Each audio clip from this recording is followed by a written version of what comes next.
Mali, un convoi militaire de plus de 5 km vient d'entrer à Bamako.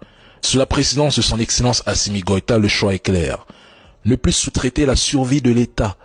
Ce réarmement marque une rupture nette avec une époque où la défense nationale était confiée à la France. Pendant cette période, l'armée malienne était maintenue dans une dépendance structurelle.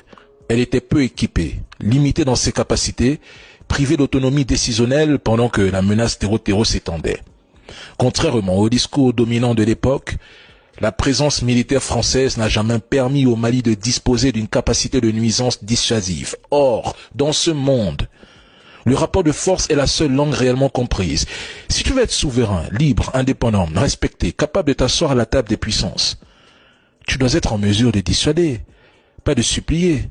Et ça, le Mali l'a compris. Il est dommage que beaucoup d'Africains n'aient toujours pas compris cette réalité brutale.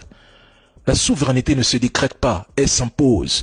Les États faibles deviennent des terrains d'ingérence et les États armés deviennent des interlocuteurs, point. Avant Assimi Goïta, la France et l'Europe ont réussi à installer et à soutenir des dirigeants corrompus qui ont vidé les caisses publiques tout en abandonnant la sécurité nationale. Sous couvert de coopération, ces régimes ont participé à la désarticulation de l'État et laissé prospérer les terreaux, parfois même en le gérant plutôt qu'en l'éradiquant. Aujourd'hui, le Mali se prépare à toute éventualité. Il reconstruit son armée, investit dans la défense et rétablit une équation simple. Plus jamais la sécurité du pays ne sera négociée à l'extérieur.